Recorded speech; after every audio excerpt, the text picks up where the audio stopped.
Hello, and welcome to our new series, which we've entitled Family Flaws, where we look at 5 very dysfunctional families in the Bible, and we ask the question, how does God want us to live, and what can we learn from these very dysfunctional families? Well, now, behind me here is a portrait of my family, maybe more than 10 years ago.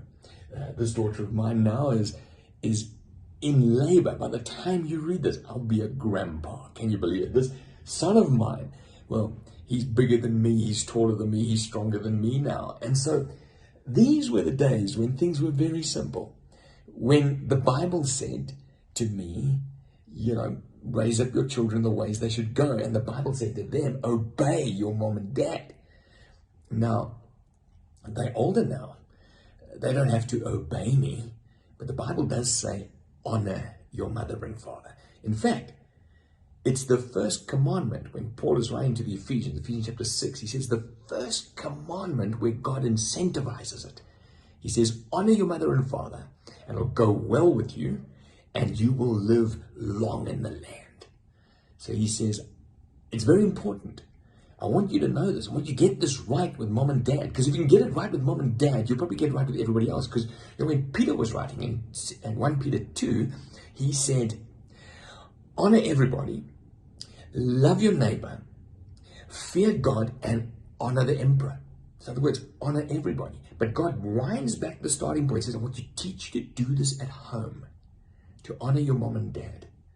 Now, you see, your mom and dad are the first people in your life that oppose your will, aren't they? They're the first person you're going to confront that's going to say to you, no, don't do it that way. And then as a young boy or young girl, you've got to obey them. And then eventually God is saying, you've got to obey them and honor them. And when you get older and you don't no longer have to obey them, you still have to honor them. A very interesting conversation came up when the pastors were chatting about this. Some cultures insist that you obey your parents even when you're older. But that's not a biblical insistence. Honor is not equated with obedience when you're older. You obey God and you honor your parents. And so there's a way to disobey your parents when you're an adult and still honor them. Now, clearly, Noah's boys were grown up. This is the story we're going to look at today, Noah. Now, just picture Noah. He'd had a rough few months. He's seen the whole world judged. That couldn't have been easy. He's been cooped up in a boat with a whole bunch of animals and his, daughters-in-law and his kids. And finally he's got out of the boat. There must have been mud everywhere. It must have been squashing everywhere. Anyway, he plants a vineyard, makes some wine, gets absolutely stone drunk, and is lying there naked. Now, his grown sons, how do they respond to him? Well, the first one thinks it's a huge joke. The youngest, happy-go-lucky Ham. He comes and says, you won't believe what the old man's got up to. You see, God didn't say to us, honor your mom and dad when they behave well. He didn't say to us, honor your mom and dad if they're Christians. Now, that they could be as bad as the biggest tyrants the world has ever seen. And God says, still honor them. Obey, honor. Anyway, the older brothers see what's going on. They're not saying dad is right.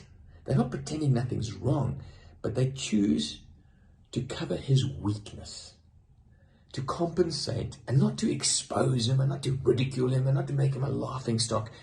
And now we may not understand the nuances of the culture, but we certainly understand that at the end of the day, one did right and two did right and one did wrong.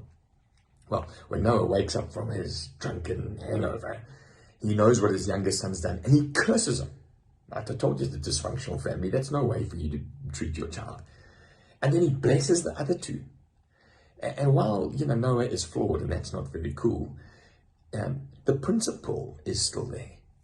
That when you honor those in authority, God has incentivized that, and there is a blessing attached to it. I've seen so many church leaders, for example, just absolutely dishonor their predecessors who were like their fathers in the faith, and it hasn't gone well with them. If you dishonor those in authority over you, it doesn't go well with you. Think what Peter was saying here. Honor the emperor. That emperor wound up killing Peter. And Peter was saying, honor him. Even to his grave, he was saying, honor that man. Now you might say, well, how do you honor?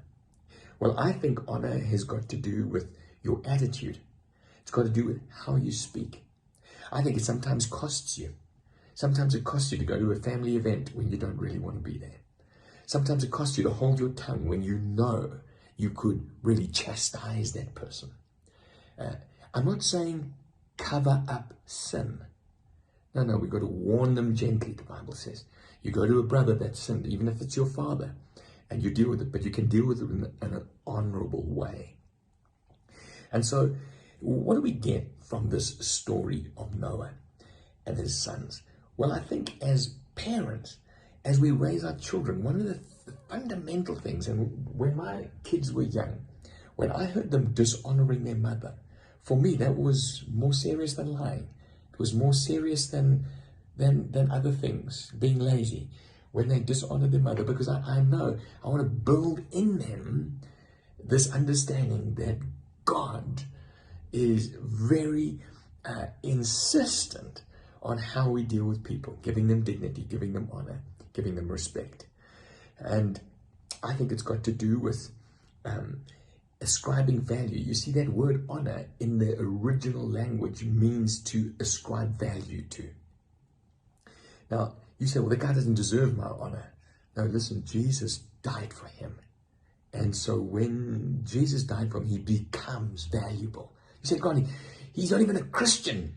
Yeah, when you ascribe honor to him, you show him the value that is his through someone who has got Jesus in him. Honor. That's what we get from the story of Noah and his dysfunctional boys. God intends us to honor people, to fear God, and to honor the emperor. God bless you.